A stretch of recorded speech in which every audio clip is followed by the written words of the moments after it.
जय हिंद। तो समझते हैं जिस घड़ी का हम सभी लोगों को काफ़ी बेसब्री से इंतजार था और आप लोग के सहयोग का ही नतीजा है कि एनआईए से डीएलएड जो टीपी ट्रांसफ़र पिटीशन के रूप में एनआईए से डीएलएड वेल्टी पर केस की गई थी, उसकी फर्स्ट हियरिंग के साथ केस पूरी तरह से तैयार है। तो ऐसे में आप सभी से गुजारिश है कि बिल्कुल जो सहयोग का मंथन है उसे जारी रखें ताकि किसी भी तरह की कोई समस्या नहीं आए। तो ऐसे में ट्रांसफ़र पिटीशन को लेकर जो कुछ महत्वपूर्ण अपडेट जो अपने आप में एक बड़ी खुशखबरी, या हम यूँ भी कह सकते हैं कि एक लंबे समय के बाद एनआईए से डीएलएड केस पर एक पहली जो है कि केस की सुनवाई का शुभारंभ होने जा रहा है। तो चलिए चीज़ों को बिल्कुल ऑफिशियली समझते हैं, इसके साथ साथ और महत्वपूर्ण क्या अपडेट हो सकती है उसको भी समझते हैं। तो सबसे पहले आप हम सभी को पता है कि अब देश स्तर पर विश्वनाथ सर उत्तराखंड से टीम एवं यूपी झारखंड अन्य सभी राज्यों के शिक्षकों के सहयोग से जो टीपी का केस है वो मेंशन हो चुका है। ऐसे में कहा जा रहा है कि सभी से अनुरोध है कि कृपया टीपी याचिका में 24 घंटे के अंदर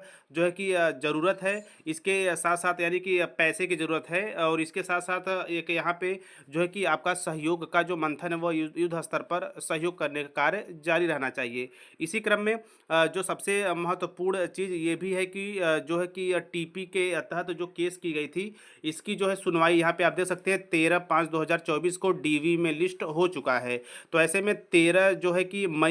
13 मई को डीवी में जो है कि लिस्ट होने के साथ-साथ यह केस अपनी पहली सुनवाई के लिए पूर्ण रूप से तैयार होगा। इसके साथ-साथ जो युद्ध स्तर पर हेल्प करने की बात की गई है, बिल्कुल आप कर रहे हैं क्योंकि आपके तमाम ग्रुपों से ऐसा देखने को मिल रहा है कि 1 से 2 दिन के अंदर आप सभी लोगों ने बढ़-चढ़कर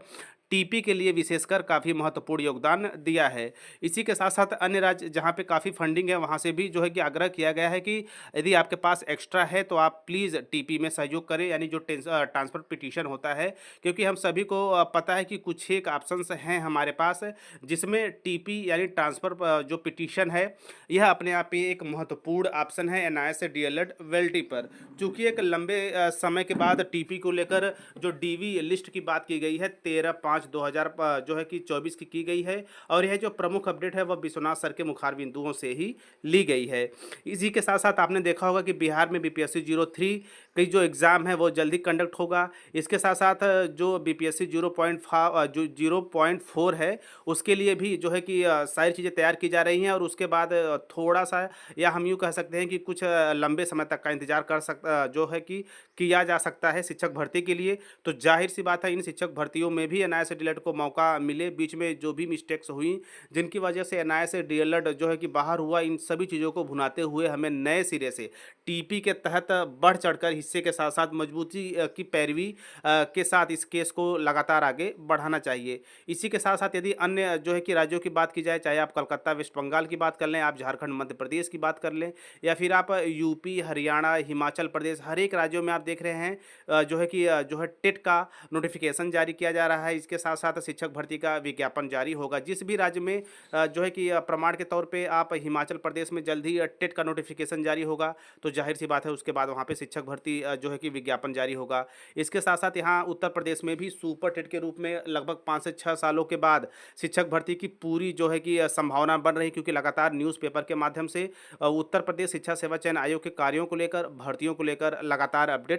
आ रही है। इसी के साथ-साथ झारखंड, मध्य प्रदेश की बात की जाए तो वहाँ पर भी शिक्षक भर्तियाँ जो है आउटगोइंग है। इसके साथ-साथ अन्य कई ऐसे राज्य हैं जहाँ पे शिक्षक भर्तियों का पूरा माहौल बन रहा है और जल्द ही इस चुनाव के बाद वहाँ पे नोटिफ़िकेशन देखने को मिलेगा। तो सब मिलाकर एक महत्वपूर्ण अपडेट के अंतर्गत या महत्वपूर्ण टीपी सुनवाई के अंतर्गत हमारा यही प्रयास होना चाहिए कि हम सभी लोग जो है मिल के एक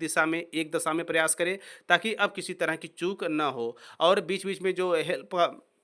होती है उसे आप करें ही, क्योंकि अभी भी बहुत से ऐसे नए से डेढ़ अभ्यर्थी हैं जो कि जो सोशल मीडिया से नहीं जुड़े हैं। तो जो है कि अनऑफ़िशियली आप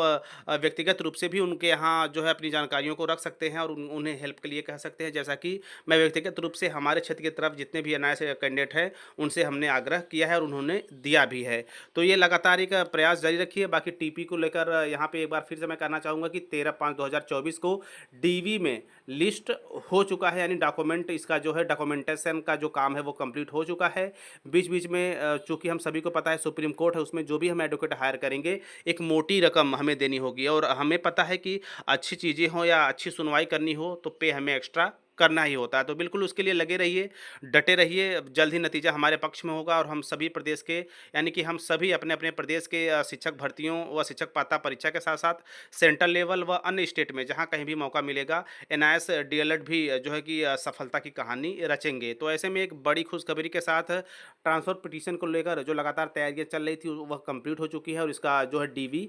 13/5/2024 को लिस्टेड हो चुका है। जल्द ही इस केस की सुनवाई होगी और इसके जो है कि फर्स्ट के जो है कि नेक्स्ट वीडियो के माध्यम से इसकी केस जो है कि स्टेटस या अन्य कोई भी जानकारियाँ इससे जुड़ी आएँगी तो मैं लगातार आप लोगों तक टीचर प्लानिंग पॉइंट चैनल के माध्यम से पहुँचाने का काम करता रहूँगा, क्योंकि हमारा एक ही उद्देश्य है एनआईए से डीएलएड को सभी प्रकार की सभी स्टेट में शिक्षक पात्रता परीक्षा, शिक्षक भर्ती में वैलिड करना चाहिए, जैसा कि एनसीटी व एमएचआरडी के अप्रूवल पर ही यह कोर्स कराया गया था। तो ये रहा कुछ खास अपडेट के रूप में बड़ी चीज़ें जो मैंने आप लोगों के साथ साझा किया। तो मिलते हैं नई वीडियो में नई जानकारी के साथ, तब तक स्वस्थ, व्यस्त और मस्त रहिए। जय हिंद, वंदे मातरम।